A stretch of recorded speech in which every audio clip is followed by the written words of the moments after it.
मुफ्त का खाना। निशा को बाहर खाना तो बहुत पसंद था, पर खाना खाकर पैसा देना बिल्कुल पसंद नहीं था। निशा की शादी को 6 महीने हो चुके थे, पर जब से बेचारी निशा की शादी हुई थी, वो कहीं बाहर जाकर कुछ खा ही नहीं पा रही थी। ऐसे ही एक दिन निशा का भाई निशा को लेने उसके ससुराल आता है। अरे छोटू, तू आ गया? माँ तो बता रही थी कि तू शाम तक आएगा। सोचा तो शाम का ही था, पर माँ ने बोला कि शाम तक मैं तुझे घर लेकर पहुँच जाऊँ। अच्छा माताजी, मुझे आज्ञा दीजिए। मैं जैसे अपनी बहन को लेकर जा रहा हूँ, वैसे ही उसे यहाँ छोड़कर भी चला जाऊंगा। बस 2 दिन की बात है, शादी का घर है, सब आ रहे हैं, और दीदी नहीं होगी तो अच्छा नहीं लगेगा ना। अरे हाँ हाँ बेटा, आराम से अपनी बहन को लेकर जाओ, हमने कब मना किया है। अच्छा बहू, आराम से घर पहुंचकर मुझे फोन कर देना, ठीक है? अब क्या था, आजादी मिलते ही निशा अपने भाई के साथ अपने मायके के लिए निकल जाती है। अब निशा और उसका भाई जा ही रहे थे कि तभी रास्ते में निशा को गोलगप्पे वाला नजर आता है। निशा अपने भाई से कहती है, छोटू, मुफ्त की गोलगप्पे खाने हैं। दीदी तुम सुधरोगी नहीं। अरे इसीलिए मैं तुम्हें लेने नहीं आ रहा था, पर माँ भी ना मुझे ही भेजती है। मुझे तो समझ में नहीं आता तू इतना डरता क्यों है। आज से पहले हम कभी पकड़े नहीं गए ना। और देख, उस गोलगप्पे वाले के पास कितनी भीड़ लगी है, आज भी नहीं पकड़े जाएंगे। डरना बंद करना, चल मेरे साथ। पर दीदी अब तुम्हारी शादी हो गई है, अपनी हरकतों से बाज आ जाओ ना। एक दिन तुम खुद तो फंसोगी, साथ ही साथ अपने घर वालों को भी फंसा लोगी। निशा का भाई निशा को समझाता रह जाता है, पर निशा कहाँ किसी की सुनने वाली थी। वो जबरदस्ती अपने भाई को लेकर गोलगप्पे वाले के पास जाती है और गोलगप्पे खाकर भीड़ का फायदा उठाती है और बिना पैसे दिए अपने भाई के साथ निकल लेती है। दोनों भाई बहन पकड़े नहीं जाते और दुकान वाला भी पैसे लेना भूल जाता है। अब थोड़े आगे जाने के बाद निशा जोर जोर से हंसने लगती है। देखा, पकड़े नहीं गए ना। खामखा तो इतना डर रहा था। वैसे मजा आ गया, आज कितने दिनों बाद मुफ्त का कुछ खाया है मैंने, वो भी बाहर का। दीदी, बेईमानी करनी गलत बात होती है, और जिस दिन तुम पकड़ी जाओगी ना, उस दिन तुम्हें अकल आएगी। छोटा भाई है, छोटा बनकर रह, मेरा बाप बनने की जरूरत नहीं है। अब चल गाड़ी में बैठ, माँ ना हमारी राह देख रही होगी। निशा अपने भाई के साथ अपने मायके जाती है, जहाँ वो शादी अटेंड करती है, खूब मजे करती है। 2 दिन बाद फिर से वो अपने ससुराल आ जाती है। ऐसे ही कुछ दिन बीत जाते हैं। एक दिन निशा का बर्थडे होता है और इस मौके पर निशा की ननद आरती निशा से कहती है, भाभी आज आपका बर्थडे है ना? भैया नहीं तो क्या हुआ, मैं तो हूँ। आज आप मेरे साथ बाहर चलो, हम आपका बर्थडे बाहर सेलिब्रेट करेंगे। अब आप जल्दी से बोलो आपको कौन से रेस्टोरेंट में जाना है। आप जो बोलोगी ना, मैं आपको वो खिलाऊंगी। अगर ऐसी बात है तो आज मुझे यहाँ के सबसे फेमस रेस्टोरेंट में ले चलो। आरती इस बात से अनजान थी कि उसकी भाभी को मुफ्त का खाना पसंद था। अब वो अपनी भाभी के साथ बाहर चली जाती है और एक रेस्टोरेंट में पहुंचने के बाद उसे याद आता है कि वो अपना पर्स तो घर पर ही भूल गई है। भाभी रुक जाओ, कुछ ऑर्डर मत करना, क्योंकि मैं अपना पर्स लाना भूल गई हूँ। मेरे पास बस 200-300 रुपए ही बचे हैं, माफ करना, हम यहाँ से चलते हैं। अरे क्या हुआ, अगर 200-300 ही रखें, हम इतने में ही कुछ खा लेंगे। भाभी ये बहुत बड़ा रेस्टोरेंट है, यहाँ का खाना बहुत महंगा मिलता है। मैं आपसे वादा करती हूँ ना, मैं आपको यहाँ पर फिर कभी लेकर आऊंगी। आज ना हम बाहर का ही कुछ खा लेते हैं। नाना जी फिक्र मत करो, हम यहीं का खाना खाएंगे और वो भी मुफ्त में। आपके 200-300 भी ना मैं खर्च नहीं होने दूंगी। वैसे भी आज तो मेरा जन्मदिन है, आज तो वही होगा जो मैं कहूँगी। आप बस वैसा करती रहना जैसा जैसा मैं कहूँ। भाभी आप क्या कर रही हो? अगर हम पकड़े गए ना तो बुरे फंसेंगे। अरे डरती क्यों, मैं हूं ना, तुम बस ऑर्डर करो। निशा के कहने पर आरती डरते डरते खाना ऑर्डर कर देती है।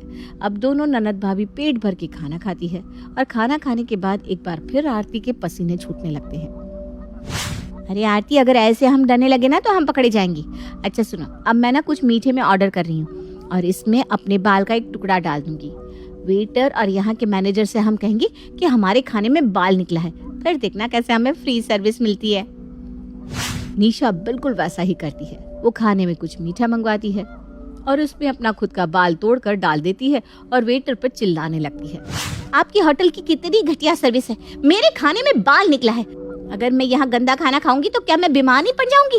अब इसका जवाब मुझे कौन देगा, बताओ आप। माफ कर दीजिए मैडम, पर आज से पहले ऐसा कभी नहीं हुआ। अब प्लीज हमारे मैनेजर से बात कीजिए, वरना मेरी नौकरी चली जाएगी। मैं आपका बिल भर दूंगा, बस आप ये बात किसी को मत बताना। भाभी रहने देते ना, बेचारी की नौकरी चली जाएगी। आरती तुम ना बहुत भोली हो, ये वेटर ऐसे ही करते हैं, हमसे टिप ले लेते हैं और हमें ही गंदा खाना खिला देते हैं। मैं अभी तुम्हारी कंप्लेन करूंगी। मैम प्लीज़ मुझे माफ़ कर दो, मैं कह रहा हूँ ना मैं आपका बिल भर दूंगा, आप आराम से जाओ, ये मेरी नौकरी का सवाल है मैडम। इस तरह से निशा और आरती एक बड़े से रेस्टोरेंट में फ्री का खाना खा लेती हैं और उस खाने का बिल बेचारे वेटर को भरना पड़ता है। अब इसी तरह से कुछ दिन बीत जाते हैं और एक बार फिर से दोनों ननद भाभी बाजार जाती है, जहां आरती अपनी भाभी से कहती है, भाभी चलिए ना आइसक्रीम खाते हैं। हाँ हाँ क्यों नहीं, चलो। पर भाभी मुझे ना मुफ्त की आइसक्रीम खानी है, उस दिन की तरह। मुझे मजा आ गया था उस दिन। आप कितनी तेज हैं। वो तो चलो, अब मैं तुम्हें फ्री की आइसक्रीम खिलाती हूँ। अब निशा आरती के साथ आइसक्रीम ले लेती है और जब आइसक्रीम वाला पैसे मांगता है तो निशा और आरती आइसक्रीम वाले से ही लड़ने लगती हैं और झूठ बोलती हैं कि उन्होंने पैसे दे दिए हैं। बेचारे आइसक्रीम वाले के पास तो कोई सबूत नहीं था, इसलिए वहाँ खड़े लोग भी आइसक्रीम वाले की बात पर विश्वास नहीं करते। निशा और आरती मुफ्त की आइसक्रीम लेकर अपने घर हंसते हुए चले जाते हैं। अब इसी तरह से कुछ दिन बीत जाते हैं और एक दिन फिर आरती अपनी भाभी से कहती है, भाभी आपको कुछ बाहर का खाने का मन नहीं कर रहा क्या? मेरा तो हमेशा से बाहर का खाने का मन करता है, पर माँ जी है कि कहीं जाने ही नहीं देती। खाना भी तो बना हुआ है ना घर में। आप ना माँ की फिक्र मत करो और कुछ ऐसा जादू चलाओ कि आज हम दोनों फिर से मुफ्त का खाए और तो और घर वालों को भी खिलाए।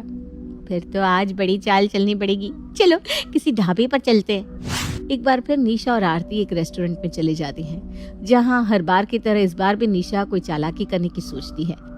अब दोनों ननद भाभी खाना खा लेते हैं और निशा बीमार होने का नाटक करती है। भाभी भाभी क्या हुआ आपको? मैनेजर, इस होटल का मैनेजर कहाँ है? अपने रेस्टोरेंट में शोर शराबा देखकर मैनेजर भागते हुए आरती के पास आता है। क्या मिलाया था अपने खाने में? आपके यहाँ का खाना खाने की वजह से मेरी भाभी बीमार पड़ गई। देखो मेरी भाभी का इलाज अब तुम करवाओगे और अगर मेरी भाभी को कुछ भी हुआ ना तो मैं तुम्हारे ऊपर केस कर दूंगी। मैडम पहले तो आप शांत हो जाइए, यहाँ सब खाना खा रहे हैं, किसी को कुछ नहीं हुआ। अगर आपकी भाभी की तबीयत खराब हुई है तो हमारे स्पेशलिस्ट डॉक्टर है आपकी भाभी को चेक करने के लिए। वेटर, इनकी भाभी को डॉक्टर के पास ले चलो। आप घबराइए मत मैडम, आपकी भाभी को कुछ नहीं हुआ है। ना मुझे तुम पर विश्वास है और ना तुम्हारे खाने पर और ना ही तुम्हारे डॉक्टर पर। मैं अपनी भाभी की देखभाल खुद कर लूंगी। हम नहीं जा रहे तुम्हारे डॉक्टर के पास। मेरी भाभी को गाड़ी तक ले चलो बस। ठीक है मैडम, जैसी आपकी मर्जी। वेटर, मैडम से उनका बिल ले लो और उनकी भाभी को कार में बिठा दो। क्या बिल? बिल किस बात का? तुम्हारे यहाँ का खाना खाने की वजह से तो मेरी भाभी बीमार पड़ गई और मैं तुम्हें बिल भी दूं? अरे उल्टा तुम्हें हमें मुफ्त का खाना देना चाहिए और मेरी भाभी का इलाज भी करवाना चाहिए। मैडम मैं आपसे एक बार फिर कह रहा हूँ, हम आपकी भाभी का इलाज करवाने के लिए तैयार हैं। आप ही तैयार नहीं हो रही और आपके पास क्या सबूत है कि हमारे यहाँ का खाना खाने की वजह से आपकी भाभी बीमार पड़ी है?